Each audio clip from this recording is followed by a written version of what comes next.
It has a lot to do with today. Somebody is responsible for transferring uranium ore in the ground in America to Russia. Now, what is uranium used for? It's not made to make doorbells. Uranium is used for one reason only, and that's to make nuclear weapons. So who in the U.S. government would let that happen unless they were out to weaken America's capacity to defend itself? And if that is the case, then we must know who it was in the American government who signed off on this. And they must be tried the way the Rosenbergs were tried. Or am I mistaken? It's nothing, right? You'd rather talk about Bruce Jenner and his transgender psychosis in order to be in the limelight for another 10 seconds? That's the world you want to live in? Some of us still care about America, and some of us care about our children and our children's children, and some of us think that we're living with the most rotten group of governmental criminals that we've ever seen in our lifetime. WABC Scott, go ahead, please. What's on your mind? Well, Michael, I've been reading about this thing today, and there are apparently 7 or 8 cabinet members who signed off on this deal as well. And what that means is that the president had to be aware of it. And well, of course he was aware of it. Don't you remember Obama's goal was to eliminate nuclear weapons in his lifetime? So by eliminating our ability to manufacture fissionable material and therefore not make nuclear weapons, isn't he on the road to doing what he wanted to do, which is to make us absolutely impotent in the world? That's the plan, and you know. Oh, there you go. And I'm only a talk show host. I'm not John Boehner. He's far more intelligent than I am. He knows the Clintons personally. He said that they're good people. So don't trust Michael Savage. Trust John Boehner. Trust Barack Obama, the amazing disappearing president. Don't trust anything I say. Don't use common sense. Join the Savage Nation. Call now, 855-400-SAVAGE, 855-400-7282. Savage. We move forward when women who came to this country in search of a better life can earn a path to citizenship. Right now, they are being forced to work outside the formal economy, often being subjected to discrimination and even worse. You know, our mothers and sisters and daughters are on the front lines of all these battles, but these are not just women's fights. These have to be America's fights and the world's fights. We have to take them on, we have to win them together, and we have to have leaders who recognize that the time has come. So this is after the uranium scandal. This woman has the nerve to push for amnesty for illegal aliens, saying that they're victims. It gets worse. You thought she'd resign? You're mistaken. And if you think she's bad, it's going to get even more worse than her. The only good news is that Jeb Bush is finished. The only good news is that that fraud on the other side is finished. He's fallen behind even the ice cream man, Rubio, the nobody. The nobody. Even the Rubio, the ice cream man, is moving ahead of the Bush. The reason is that the Bush name is the third rail of politics. He's finished. It's toxic. But then again, who knows? With illegal aliens voting, it could be a Bush versus Hillary contest, and it wouldn't matter whether we vote or not. So if you want to talk about any of these topics, 855-400-7282. I've given it my best. My first 9 minutes were worthy of commentary around the world. I compared the uranium scandal to the Julius and Ethel Rosenberg spying scandal of the 1950s, and I believe it went over like the proverbial lead balloon, because most people don't know who Julius and Ethel Rosenberg are, never heard of them, and they can't make the connection between the two because there's no historical memory in the United States of America. But that's my job as a former scholar, to remember things and put them together and put things in context, because I do remember the Spanish philosopher Santayana's great warning: those who do not know their history are condemned to repeat it. So therefore, we're talking about history. And there's Bill Clinton getting up like nothing happened, making believe there was no money changed, no benefit to him from the deal. There's Hillary pushing the old story of women are victims, gays are victims, illegal aliens are victims, and the evil white male is the perpetrator of everything bad on the earth. I wouldn't be surprised if she doesn't come out in a burqa during the campaign. Hiding behind a burqa would be a very good ploy. She could get be a woman. Then she could be a minority at the same time. She can go into the sympathies of the idiots in the universities. 855-407-2822 is the phone number. Mark on WABC. Go ahead. You're on the Savage Nation. What's on your mind, Mark? Yeah, I was just wondering, maybe they sold the uranium for energy use. Maybe it's not weaponry. I was just wondering. That's a very good point. That's really good. But why would we get rid of our uranium and eliminate our ability to make our own weapons? It was a business transaction. America's free business. Why would we get rid of uranium, since we need the uranium for our own nuclear energy plants? Otherwise, we're going to have to buy it from somebody. Who would we buy it from, North Korea? We're producing our own. How are we producing it if we just sold it to Russia? We're mining it. We're creating our own. I don't think you understand the case. They sold the mines. Don't you understand that, Mark? All of the mines? Oh, so you don't know the story. You came in late to the discussion. Probably. What, were you studying the Bruce Jenner case? No, I was studying. Are you interested in transgender issues? Is that it? Absolutely not. All right, well, good. Well, get yourself up to speed. There's probably a used New York Times laying around somewhere in the gutters of New York. It's the lead story even in the New York Times. It's so shocking that even the boys on Herald Square had to cover the story. They can't believe it. Even the boys at the New York Times had to awaken from their slumber.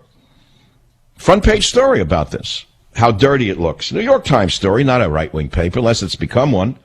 They could now be, I guess Sulzberg is now part of the vast right-wing conspiracy. Let's go to the callers. WJR in Detroit. Todd, you're on the Savage Nation. What's on your mind? Yeah, I'm wondering that we the American people showed the federal government up in D.C. That we wanted different leadership up there with the midterm elections, and it seems that our votes and the people that we put in are still powerless and weak. And so I'm wondering what your views are on what is going to incentivize us as the American people and people who believe in conservatism to continue voting, or is there possibly a need for another party? Well, I've covered. Here's the problem. It's a very complicated question, and there's a couple of simple answers and there's a couple of long answers. I devoted many shows this year to the Nationalist Party, which I mentioned to my audience I would create if I felt America had 20 more years and I had 20 more years to work to create it. It would take 20 years for a party to make any dent in the national system, but I would create the Nationalist Party as the party. But if we do that, then there would be no Republicans elected for the next 20 years for sure, because any defectors from the Republican Party would just add votes to the Democrat machine. So it's not a good idea to create a third party, which is exactly why they have us where they want us. Frauds and criminals like those in the Republican Party. It's basically a gangster regime. The gangster Republican Party knows that they have lied to the conservative voter. They got your vote. Then they said, drop dead. We don't need you for another 4 years. We could care less what you think. Drop dead. Go away. Don't bother us. You stink. Tea Party, choke on your tea. Die on it for all we care. Take your talk radio and shove it. They're laughing at us. They're worse than the Democrats. And the reason they're worse than the Democrats is because we know who the Democrat Socialist Islamist Party is. The Democrat Socialist Islamist Party is what it is. And the Republican Party had several different planks in it, including a conservative wing. They had that wing clipped. It was cut off after the election. Several excellent young people were sent to Congress. They were put at the back of the bus. They did not even sit in the front rows during the State of the Union address. This evildoer, John Boehner, who is Osama bin Laden with a suit. John Boehner is Osama. Osama bin Laden did not do as much damage to the American political system as John Boehner is doing to the system right now. For him to wake up the day after the uranium scandal and say that the Clintons are good people is beyond anyone's comprehension. But he is a problem. So is McConnell, the gobbler. McConnell is the gobbler. Boehner is the drunk. That's who represents the Republican Party. So where are the so-called nationalists within the Republican Party? Nowhere to be seen. Boehner stripped them of all committee assignments soon after they were appointed because they tried to push too far ahead on the conservative agenda. I did not expect Hillary Clinton and Bill Clinton to get up today and say, we're sorry that we did this to America. We want to be tried for the crimes we committed against America. We're going to give back all the hundreds of millions of dollars we got, and we'd like to be tried for the whole world to see because we had an epiphany. I didn't expect that, but I expected one Republican would be screaming about the national security implications and asking where was Dianne Feinstein. Is Richard Blum and his business interests at all involved?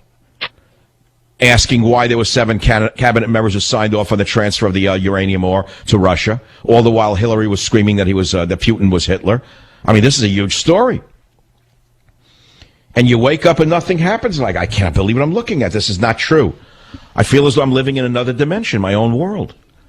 And, I would say that if my audience had been getting smaller every month, that I was on the wrong track. But it's actually getting larger every month.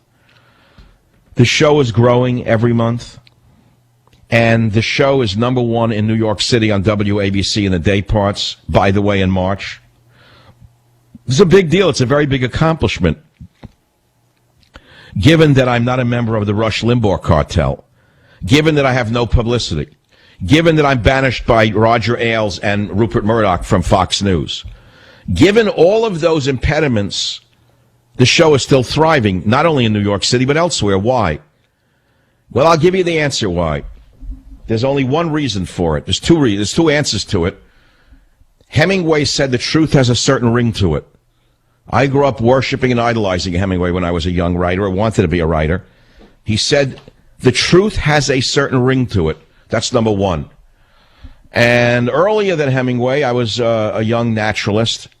I read the 19th century naturalist, his writings, William Burroughs. He was an amazing man. And William Burroughs wrote something very, very poetic. He said, if you bait your hook with your heart, the fish will always bite. So there's an audience for the truth. It hasn't been banished from America yet. I'm not a member of the Falun Gong. The government has not yet become as draconian as the Chinese. They're not yet removing the kidneys of talk show hosts if they dare take on the power structure.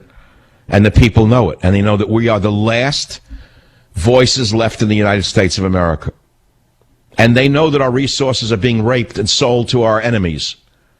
You're not going to argue Russia's not our enemy now, are you? I didn't think Russia was our enemy, but Hillary Clinton said they are. Obama said they're our enemy. So at the same time they're telling us that Russia's our enemy, they're selling them our uranium ore? So which way do you want it? They're our enemy or they're not our enemy? See what I'm saying to you? Does it make sense to you? So there's the whole story. At the same time, Obama's trying to render us unable to make any nuclear weapons whatsoever. The man is such a crazy, anti-American lunatic. I was on the road this morning going out for a newspaper. I had to take the car to a little town I'm in. And I made a turn outside of town on a back street to get back on the main road to get out from the traffic. And a woman was coming at me in the wrong direction on a one-way street. And no matter how I signaled her, telling her she was driving the wrong way, she gave me the finger.